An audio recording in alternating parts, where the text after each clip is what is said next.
Welcome to Across the Desk and our new series in partnership with CASDA, the Canadian Autism Spectrum Disorders Alliance. This series is focused on the National Autism Strategy. We hope you'll join the conversation about how this strategy can help autistic Canadians have full and equitable access to the resources they need to live a full life. The time to have this conversation is now.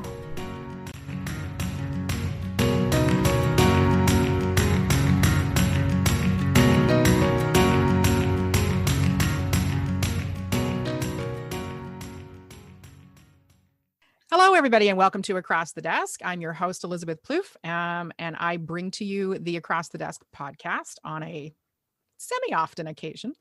I am really thrilled to be in a partnership with CASDA, which is the Canadian Autism Spectrum Disorders Alliance. It's an organization I've been involved with for, 3 or 4 years now. And we have recently launched a new podcast based on the Connect, Inform, Act, and Sustain focus for CASDA. And today we're discussing something that as a writer, I'm seriously excited about, and as a communicator, avidly support, which is the Canadian Journal of Autism Equity. And I am welcoming to Across the Desk, we have Maddy Dever. Dever, clever, never. Did I get it right? Never forget the clever Dever. Never forget. Damn it. I was so close. And then we have Terri Robson. Robson. Robson. I see, I'm never going to get it right. See, there's 2 syllables, Rob, son. Well, then somebody spelled it wrong. Robson in Western Canada. Somebody robbed their son. I'm an Easterner. I know, but Mount Robson is the highest mountain in Canada. Like, come on now. I'm sorry. I told somebody once it was named for Canadian education. You just basically pulled out the problem with the Canadian education system. We'll get into that in a second, but I was actually born in Montreal, then moved to the US and then moved back to Canada. So I blame those 2 years in the US for anyway, we won't go there. And then we're welcoming, and Megan, I apologize, and I'm going to, Krasnodembski? Yes. All right. That's how I was going to say it too. Get the hard one right. That figures. So Megan works with CASDA as the Special Projects Coordinator, and has been instrumental in bringing about this whole Canadian Journal of Autism Equity. So welcome everybody today to the podcast. Thank you. Hello.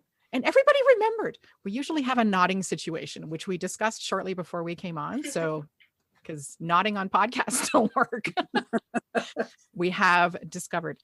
So Megan, tell us a little bit about your role as the Special Project Coordinator, and then how that ties into this Canadian Journal of Autism Equity. So, my role is essentially can be condensed down to simply support. So I support CASDA's many projects, and I have my hands in almost every little thing that CASDA does. So in previous podcasts, you heard from Vanessa about the Autistic Voices Project. So I'm there helping support that. We have the Employment Recovery Project with Inclusion Canada, CASDA, and RWA, and so I'm helping out with that as well. And then most recently, I'm helping out with the Canadian Journal of Autism Equity. You're forgetting a role. Yes. Because we were just on a meeting right before this. Oh yes, that's true. I also help with the summit. See, I'm part of everything here and there. Little bits. You're like a Swiss Army knife, honey. Pretty much. That is me at CASDA in a nutshell. Gotcha. Change her name. What's that? Change her last name to Change her last name. Swiss Army knife. You can put that in little quotes in the middle. Mm-hmm. There you go. That could be your new handle. Cool. Or get a tag as Swiss Army knife. Rabbit holes, Terri. Rabbit holes. We're going down the rabbit hole again. Come out of the rabbit hole. I'm an Aspie. We're going to get to that right now. So I have Terri's bio here, which I'm going to share a couple of bits, but then Terri's going to introduce herself. So she considers herself an Aspie, which I call my son an Aspie, so that's okay by me. Founder and owner of Awkward Spirit, Looking Beyond the Mask, an international presenter of Life with Asperger's Syndrome. And I was really surprised when you shared on our last meeting, no diagnosis until the age of 33. So obviously coping extremely well, although it's never an easy road. So I don't mean to diminish that in any way. You're out in Alberta. No, not anymore. Not anymore. Where are you now? I moved to London on July 10th. London, Ontario, not London, England. Oh, you're more local. Oh, that's exciting. I met someone and said, well, let's meet. And well, I now live here. Look at you, you little woof, adventurous. I like it. Crazy. So you thin line, my friend. Thin line. It's all good. Yes, this is true too. That's where the best parts of life happen. Mhm. Premier's Council on the Status of Person with Disabilities Award of Excellence for Public Awareness in 2016. A mentor, which I respect because mentoring is incredible. And we're going to save the little tidbit at the bottom for the end of the podcast. But what else would you like to share about yourself, Terri?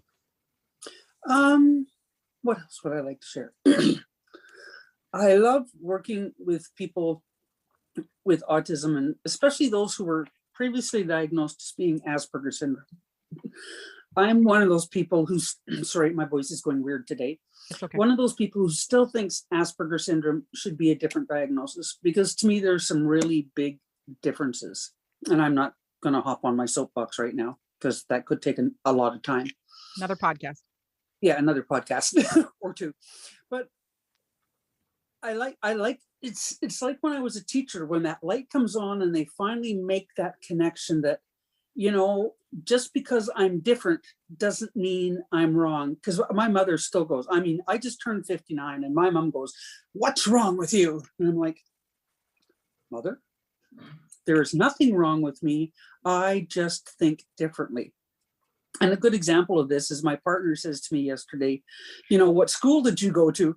And I proceed to list all the schools from kindergarten on up to high school, and then where I got my parts training, and I've got a college diploma, and I've got a university degree. And she goes, "Yes, you do think differently." She said, "Most of us would have listed one school, not the whole line." So Nothing wrong with that. You're just laying out your credentials. and so I think differently, and I like to embrace people who think differently. I like to embrace their differences and say to their families and their friends, embrace that difference, value in that, differentness, because once you do, then they will value who they are. Agreed. With those differences, and then other people lose the opportunity to hurt them because they are different. Yes. And you know what? I was a Girl Guide leader for many years, as I mentioned before. And one of the things we talked about was name calling, positive and negative. And we did a really interesting exercise with the girls where we asked them to come up with 10 positive words to describe themselves. And these are 9 to 11-year-olds. And I was absolutely gobsmacked by how hard it was for them.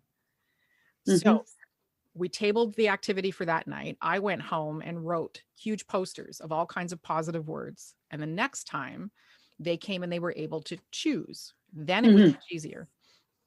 And then we set them up in, remember dance offs where you had the 2 lines of people and you went and did your little Soul Train doodad down the center there. Yeah. We had them come down, so we all discussed the words that were positive attributes of each person. And then the girls, the rest of the group, sort of shouted the praise at the girl walking down the center. Cool. And we talked about weird, because to me, being called weird is a compliment. And I have told my kids from the get-go, they're like, "Oh, so-and-so is weird." I'm like, "You must really like that about that person." Why? I'm like, "Because weird is awesome." I would much rather be one of the weird ones than one of the vanilla ones. So weird is cool beans. I got a birthday card 2 years ago. It says, "You are the weirdest person I know," and I love it that way. I'd be like, thumbs up on that. Yeah. So we're gonna jump over to Maddy, and I got to give you props, Maddy, because I have 2 kids, and that is super fun. One of whom is on the spectrum. You are an autistic adult and the parent of 5 children. 5 kids. That's a whole hand. That's a lot of kids. I can wave and say hi to all of them. At once. And in addition to that, 4 of which are on the spectrum. And you're out in rural Eastern Ontario in Carleton Place. And I can ask you to go into, because your bio is fascinating in that you are heavily involved in provincial and federal governments for inclusion and discussions and policy creation, which is incredible. And I can see how the autistic voice is really important in your day. So tell us a little bit more about your background. So I have been active in some ways of advocacy for autism and especially inclusion in schools, the whole, in quote, special education system. But in the last two and a half years, it's sort of escalated and it's sort of become my life.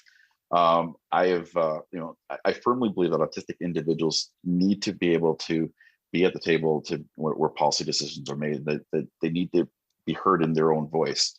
Mhm. And through this work and the advocacy I've done this past 2 years, the Ontario government, as they've been reevaluating and redesigning the Ontario Autism program, I was invited as an autistic member of their advisory panel 2 years ago, and in the last year and a half, I've been working as part of the implementation working group, like going into the details with clinicians to hammer out what it's actually going to look like and how it's going to work. And it's been an incredibly meaningful part of my life to see something that's going to really affect the quality of life of future autistic kids and as they progress into adult. And Across so Canada yeah, as well. exactly. And because of that work, it's got me into doing things with CASDA. It's got me into work in CASDA, has got me speaking to parents and professionals about what's really passionate to me is when we talk about the language that we use when we talk about autism and disability in general. And my passion is really to see that we move to a strengths-based approach, that we look at Agreed. the acceptance of autism and how we use the word can change the way we think and change the way we act. And that's really crucial as we move away from a generation of being aware of autism to finally finding out how we can accommodate and accept autism as we are, meeting, encouraging our strengths and meeting our challenges. And that's one thing that I'm really passionate about as well. We're in no way saying to ignore the challenges that come along with being autistic or having an autistic child. I don't look at my son with rose-colored glasses. I know that he had what I call PETA moments with his teachers. Pain in the ass. Don't use that word. I know he was a challenge. You know what? Pain in the awesome. Oh, I like that. Awesome. Yeah, that's good. Well done. Okay, I'm going to change that. But the challenge that I found as a parent was that the focus always became about what was going wrong instead of what was going right. Mm-hmm. And that's discouraging to the child. That's discouraging to the parent. And I think ultimately it's discouraging to the folks that you're working with, because if all they focus on is the negative, how they're going to stop seeing the positive, because that's where their brain goes automatically. Mm-hmm. And working with researchers, working with clinicians is open things up. And so this journal brings it is sort of the next step in being able to have autistic voices in that field of research, being able to speak to these things that are important to us.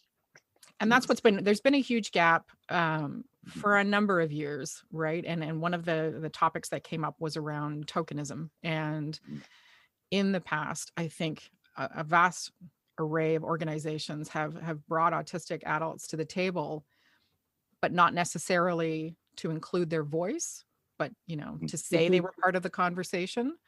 And that's where this particular tool is filling that gap and creating that bridge where people who have much value to provide are now coming to the table and making it their table and saying, here's what we have to say. This is our life you're discussing.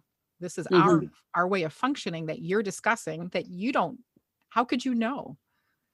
So tokenism is the elephant in the room.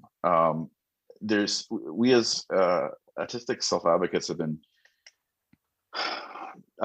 talking and screaming and pleading for organizations to hear us, to listen to what we have to say, to be able, we're not the experts, but we have a lot of expertise and experience that's similar, value, but also is different. And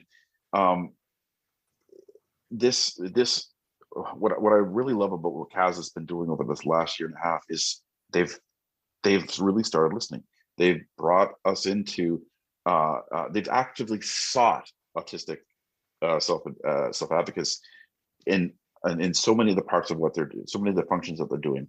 I mean, being part of the CASDA Summit last year was really, you were a great speaker, eye-opening.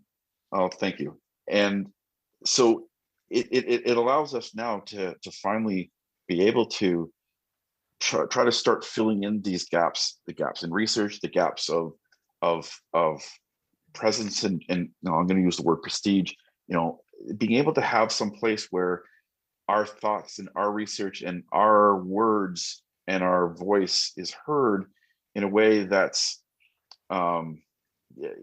is somewhat authoritative, more authoritative than being than writing in Twitter, than writing in social media, and having a limited audience.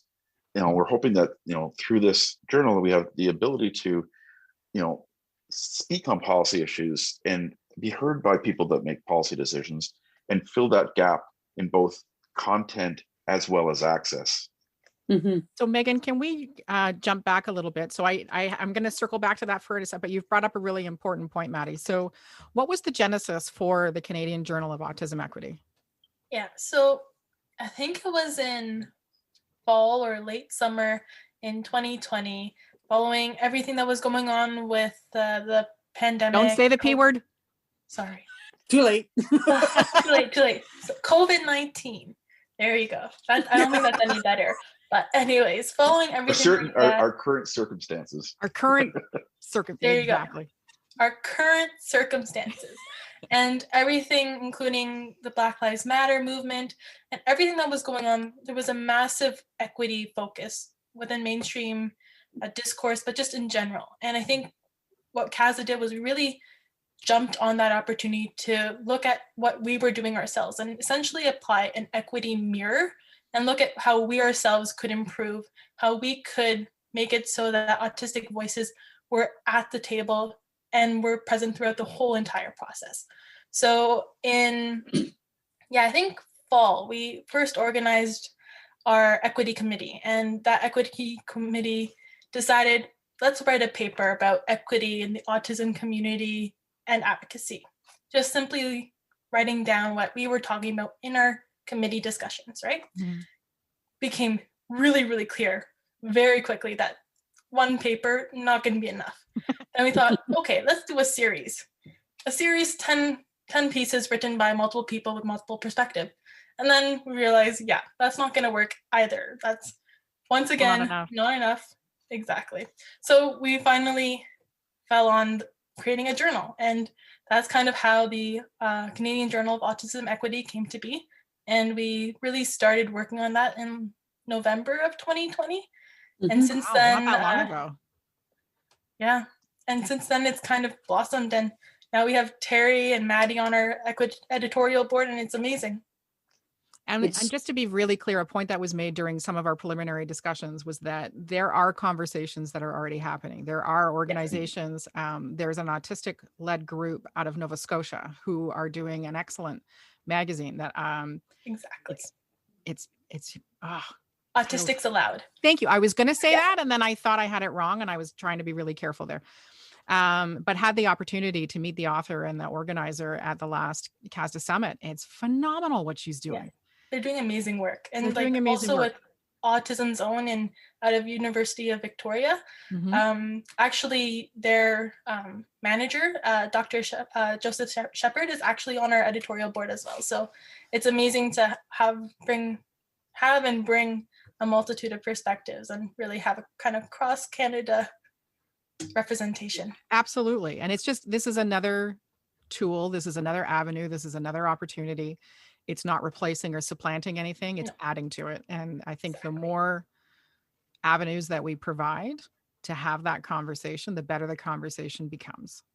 100%. And the neat thing about this is, like, the genesis of this has come from within CASDA, but it's being launched as its own thing. And it's, the editorial board, we're all autistic. We have support from within CASDA, and Megan's been awesome, and I although sometimes too many emails, but hey, that's all part of making sure we get things done, because executive functioning is not always our strong point. So having other people helping that is perfect. Exactly. But like I say that lovingly as the mother of a kid with executive function deficits. So exactly, yes, it's super. This is it's autistic led. It's autistic driven.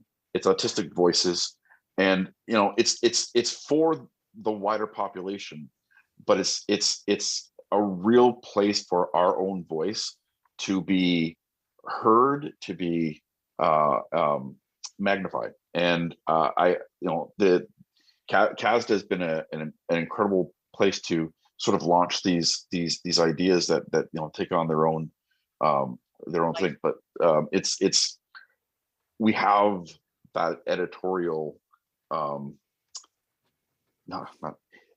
We are the editors. It's our journal, and maybe Megan can talk about how that works a bit. Actually, I'm going to jump over to Terri for just a second, because Terri has been a writer, and did you say you published a book? No, well, okay, I'm writing a book, but I have published a short story. It's in the official Autism 101 manual. But I was going to add sort of like a little anecdote when we're talking about the fact that the journal is autistic led, and all the editors are autistic. And then previous to that, we've been talking about tokenism, and I have been, call me an example of that tokenism. I used to volunteer and cover off summer hours at an autism society.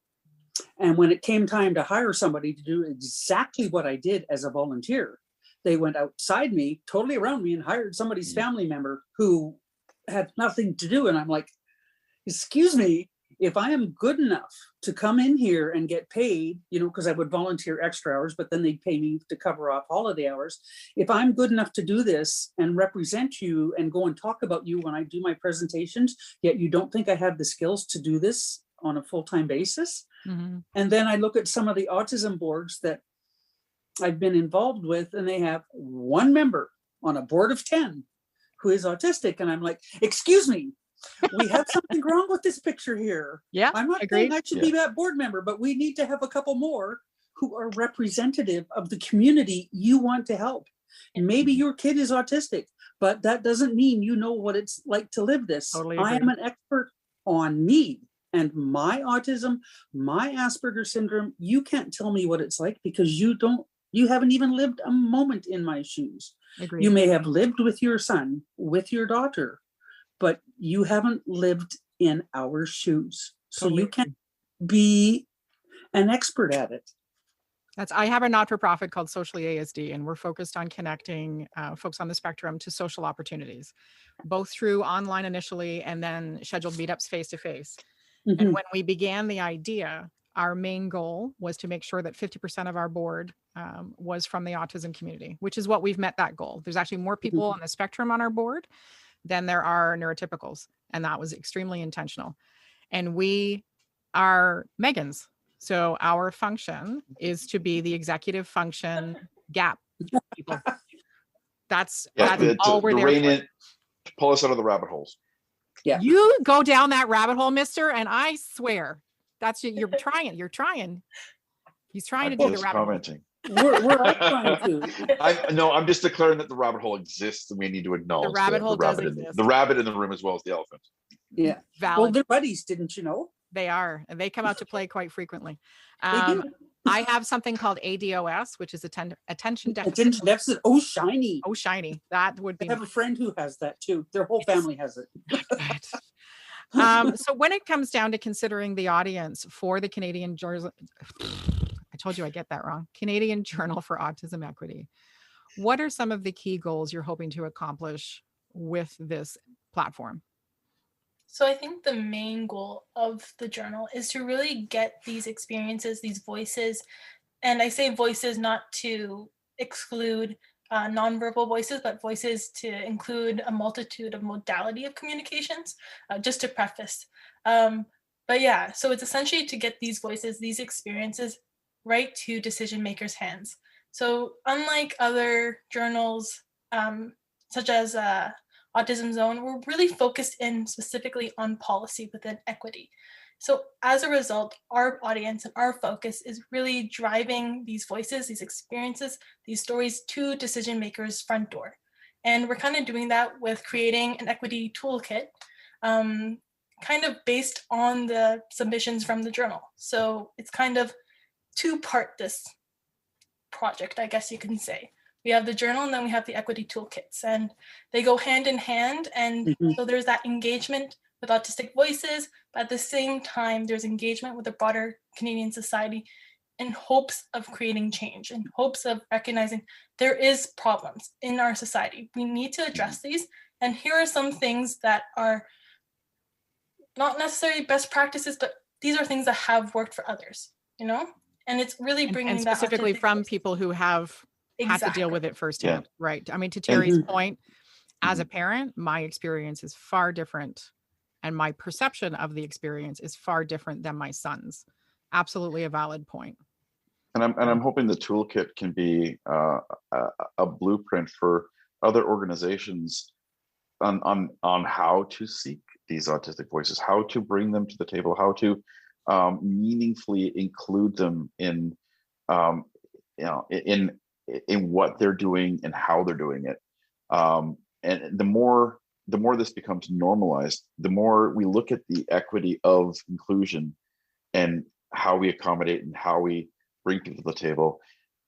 I think we're going to see a real what we hope to see is a real transformation of these organizations that will fully meet the needs of autistics, instead of just providing services or advocating for in a reactionary way versus a proactive. Exactly. Yeah. And that's one thing that we're really striving for in other ways. And this is separate from CASDA, is to start informing policy in such a way that it is no longer a reactionary measure, but it is being informed by data, informed by voices, informed by experience, versus going, well, this is what we think we should do. Let's just throw a couple of million at that and see if it works.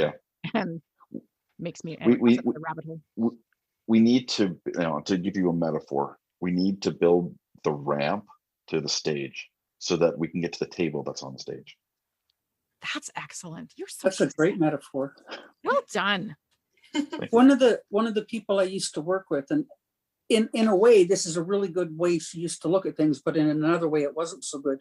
She would look at what you were capable of doing, regardless of your disability. Yes. But at the same time, she would forget that you had a disability, and you would tend to get overloaded. And I kind of had a burnout a few years ago. It's like, okay, it's totally cool that you look at what I'm capable of and you try and challenge me a bit more, but hello, okay, you're just killing me here. So if we can get other people, I hate the word neurotypical. I call them non-Aspies, because to me, when you say neurotypical, that gets, what about all the people who have ADHD or OCD or whatever, right? Because not everybody... you can say neurodiverse. Exactly. So what we can do is, like, if there's one thing I wish we could see change in the world, is move beyond the labels of things and meet the needs. Meet the needs. Like, so regardless of who's coming to the table, who needs to be served, what are their needs? How can we meet them? How can we adapt things so that the needs are met? And because many organizations support autistics, also support other neurodiverse or other disabled children or adults, and it's really we get caught up, especially in this sector of autism, of the label. Is it, are you autistic? Okay, then we do these things. Are you not autistic? Well, then we can't do these things. We just really need to start working on what is the need and how can we meet that. And in every decision we make as an organization, every decision we make as an individual, we're looking at that lens. We're going to see the equity change. We're going to see ourselves more diverse. We're going to see ourselves more accommodating. We're going to see better change. We're going to remove those barriers. More balance. Yeah. Well, so, and like has been said, you meet one person with autism, you've only ever met one person with autism. We're like snowflakes. There's no two of us alike. So if we can meet the needs of the individuals, like Maddy is saying, and see what their gifts are versus what all of their challenges are, we can work with those things that they struggle with, but we can also embrace who they are and what they can bring to the table. Not just what they can't, but what they can. Because we all have something to offer. And not everybody wants to be a rocket scientist. Some people are happy doing some of the things that not all of us want to do. Well, thank God for that, right? I really appreciate the individual. I try very hard not to see. I'm going to back up for a second, because my parental experience has been going toe to toe with people who only saw my son's diagnosis. And I have a really persnickety moral compass in that, like, just his diagnosis has nothing to do with what we're talking about right now. Look at him as an individual. Take that label off and just see him. And then the whole situation changes, right? Like Maddy's on with us today if we end up sharing the video, and he's got a pink filter on, and that, you know, that's a supportive technology, which is amazing. And I'm going to try that myself because that's great. If we take that filter off of people, imagine how much more we can see. Imagine how much wider that lens gets when we stop fringing and excluding and everything else. And where I was going, Terri, after what you had just said is, so we've established this. It's been starting in November 2020, which is amazing that you've already got this far. And so before we go into the fun component of the podcast, what are some of the future goals? How can people get involved, and what are some of the future goals for the Canadian Journal of Autism Equity? So we're launching our first issue of the journal April 6th. So really exciting. We're going to have a big launch party. We'd love for everyone to come join. Pardon? Virtually. Virtually. Yes, definitely virtually. And following that, we'll be opening our first open call for submissions to have your piece, whether it's written, if it's a poem, it's a video, it's a song, it's signing, it's a recipe, whatever you feel best represents your experience, your story, what you want to get through to others. So submit. We'll have our open call on April 6th, just after our journal launch. And yeah, stay tuned. We'll really love to have everyone come and submit to our journal, because our next issue comes out October. So is it going to be quarterly? It's going to be 2 times every single year. Twice a year right now? Yeah. Okay. And then you've had the opportunity, folks who are listening, to meet 2 of the editors who are going to be taking a look at your songs and poems and stories and everything else that you'd like to share, like whatever your superpower is and you want to tell your story. I'm really excited. I didn't realize it was going to be so multimedia. That's fantastic, because that also it's 2021. It's 2021. It's 2021. We're in the future. Journal isn't just paper and pen anymore. It's way beyond. It's going to change. It's you're immersive. Like Pinky in the Brain in one person. You're just going to take over the world and smack it around a bit. I like it. And everybody's gifts for sharing their story is different. So we have to be able to provide them that different medium to do so. Yeah. Well, and everybody's ability to understand the story is different as well. So if somebody's a visual processor versus an auditory processor versus... We all learn different, so why not give them the opportunity to share differently as well? That's fantastic. Oh, I'm so excited. It means captioning video. It means transcribing into text. It means doing things, when we look at the equity lens, we're also looking at, how we present, and we, seeking out non-speaking autistics as well, finding ways to make sure that all of the autistic voice, capital A, capital V, is both heard and reached.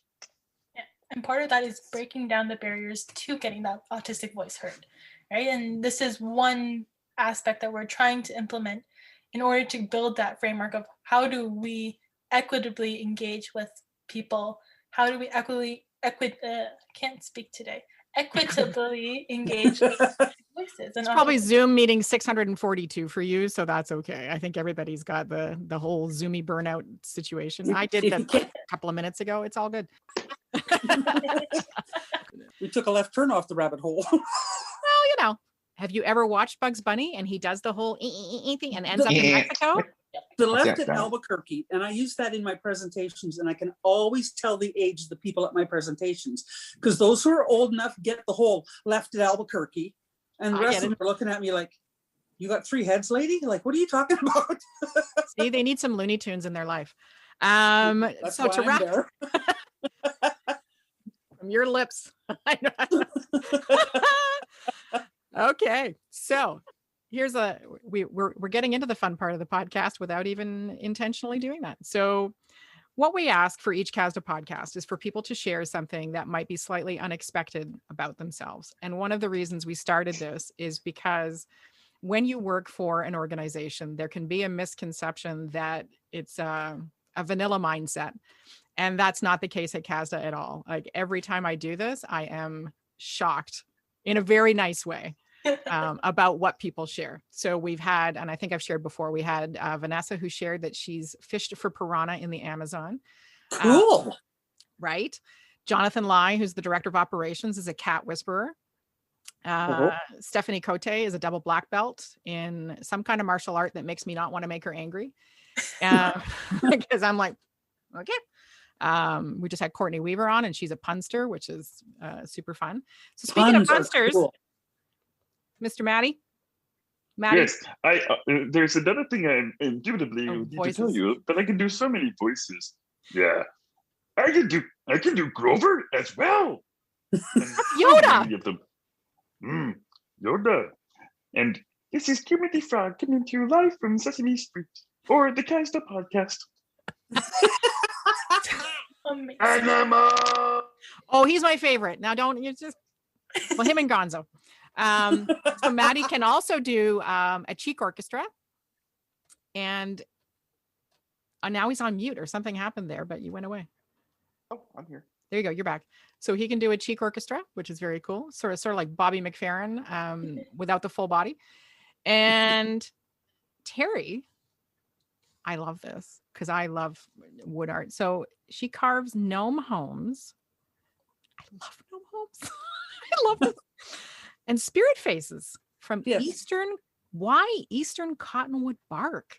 Because that's the bark that works best. We don't use the wood, we use the actual bark. So when you look at it from the side, you can see the different layers of bark. So what I was looking for when you thought you lost me, here's the start of one of my gnome homes. Oh, that's like, what's that? With the elves and the ring and the my precious. Lord of the Rings. Lord of the Rings. Yes, Lord of the Rings. Yes, the Hobbits. So I'll try and show you the side view. I don't know how well you're going to be able to see it, but if you look, you can see the different layers of bark in there. We got to show video for this. People, if you could see this, if you're just listening, you're missing out because it's fantastic. There's no place like home. Mr. comes at it again.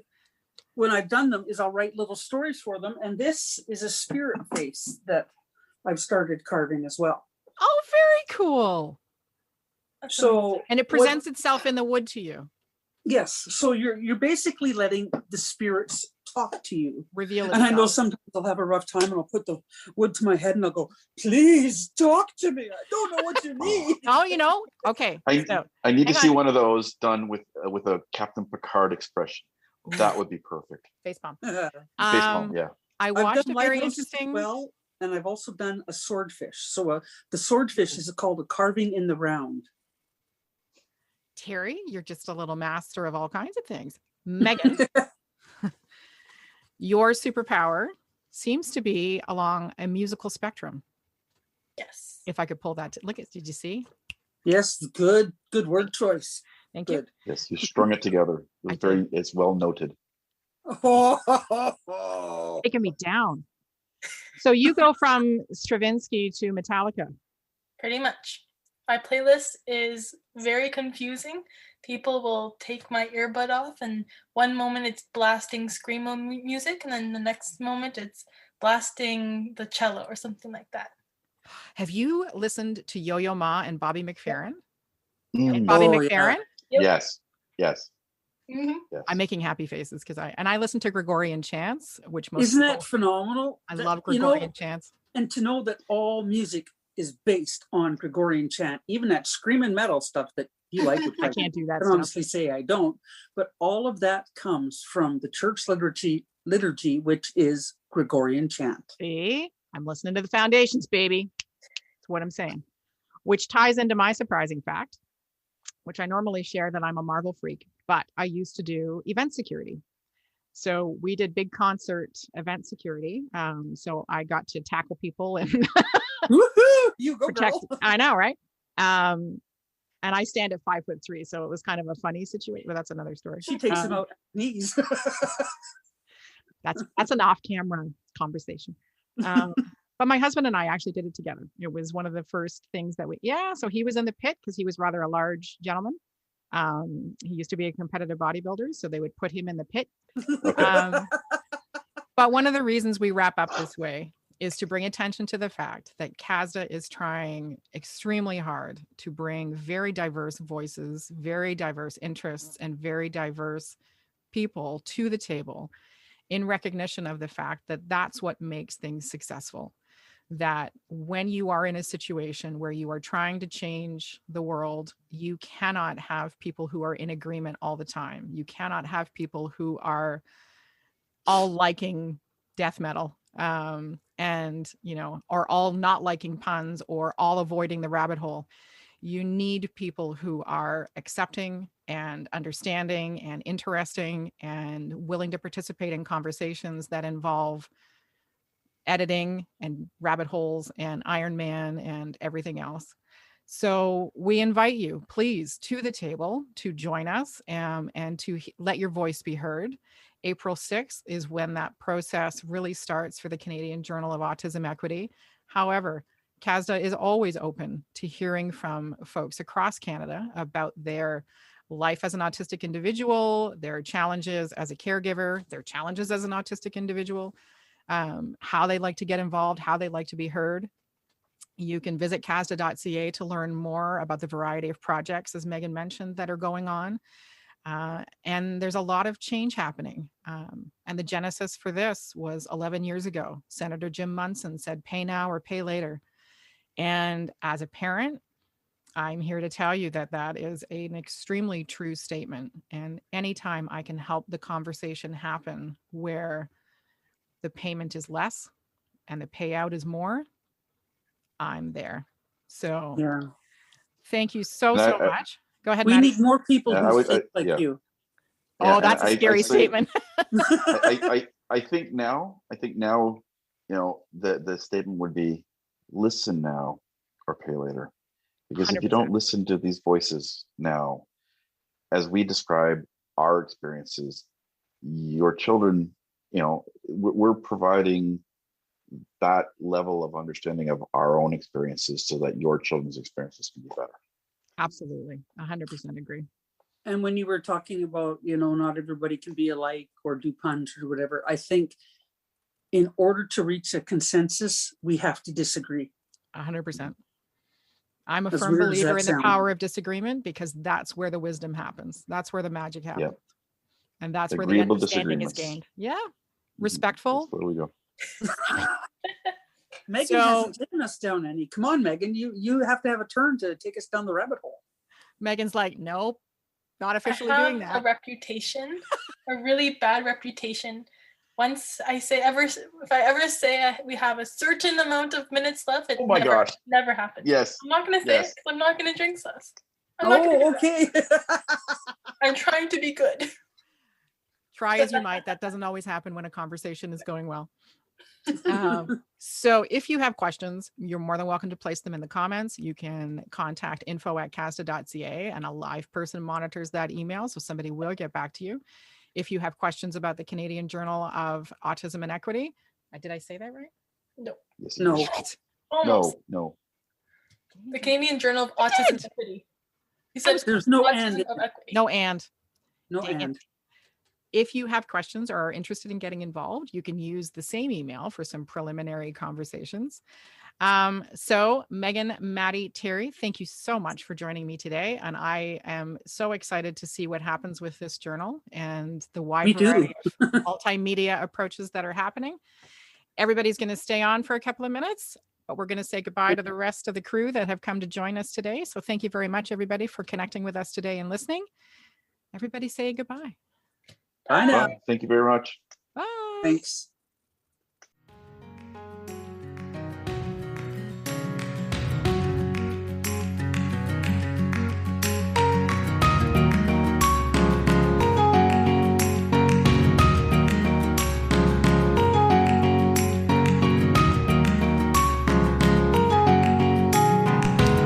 Thank you for joining the conversation about the National Autism Strategy.